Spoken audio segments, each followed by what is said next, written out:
Okay, here we are, Matthew Russell Lee, Inner City Press, here at the Southern District of New York Courthouse. Today, December 31st, 2025. Now, as the year winds down, if you're watching the feed, you may have noticed we're working on a project about the United Nations, closing that one out in the run-up to their choosing a new Secretary General after the most desultory term ever of Antonio Guterres, who banned the press. But I digress. Here in the SDNY, be aware, coming up, January 9th is one day that sticks out. Luigi Mangione, the federal case, the death penalty case. We're covering the state case. We covered it in great detail. We wrote Lone Wolf 2, but there's going to be Lone Wolf 3 and a series on that one. There's also the Alexander brothers case coming up. Very sleazy sex trafficking case. Got to cover that one. There's 2 Dixons. Check it out. Dixon versus L.A. Reid. That's a trial. And there's also a case slowly moving along of Cartagena versus Dixon.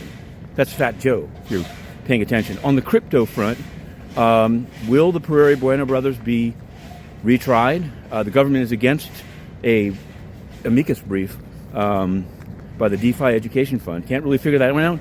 Meanwhile, they didn't oppose an amicus brief by the National Association of Criminal Defense Lawyers in the Diddy appeal. So we're covering the Diddy appeal as well. There's a lot to be said.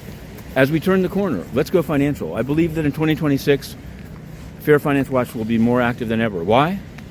Because the banks will be more active than others. They're sensing that this is their time, that the regulators are in place to rubber stamp.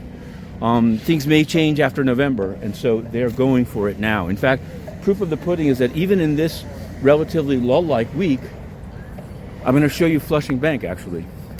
OceanFirst of New Jersey announced it wants to buy for $500-some million Flushing Bank here in New York. Now, you'll see behind me, here in Chatham Square, Flushing Bank is there. So Fair Finance Watch will be opposing that one.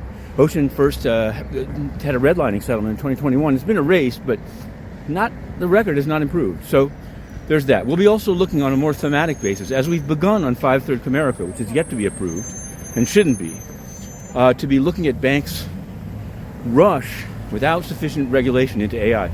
Not to be a Luddite, but when you start turning over these type of decisions to AI, it really creates a lot of dangers. And the regulators, thus far, I didn't even see them ask Fifth Third. It's going to become a standard question. It's going to become a standard basis for requesting public meetings and public transparency, because you can't trust the regulators to just find it out. People have a right to know. So that will be a major topic. Now, as we close in on the courthouse, this UN project looks back to the tenure of Antonio Guterres, the worst Secretary General yet. Yes, it's true. It also looks into the desultory state of the UN press corps, sometimes called the press corps, and how they function for the UN, trying to throw out independent journalism. But the timing of it is that Guterres has been played out in a lame duck for some time. But the new Secretary General will be selected. Of course, Russia, China, the U.S., France, UK, they all have a veto. So it's a race to the bottom. What we're putting into this book is how, I have a big ender here. Russia could have blocked Guterres. It was Eastern Europe's time, but they did it. And they got paid back throughout. And the people of Ukraine have Big Tony to ultimately thank. We've just found from the archives the private dinner of Guterres with Lavrov in his private dining room on the 38th floor. We reported it exclusively, and then we're banned from entering the building. But here's what thing that ties SDNY, finance, and the UN together. The Epstein files. 5 million new pages, 400 lawyers, banks on the griddle, from JP Morgan Chase, Deutsche Bank, to Bank of America, and Bank of New York Mellon. And there's more coming. We're all over this one.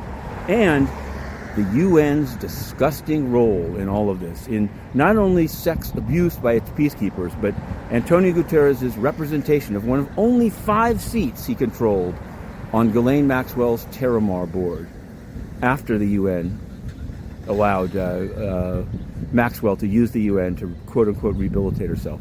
The UN and Maxwell, the UN and sex trafficking, these are the stories that we're hoping to have something out before the end of the year. Happy New Year.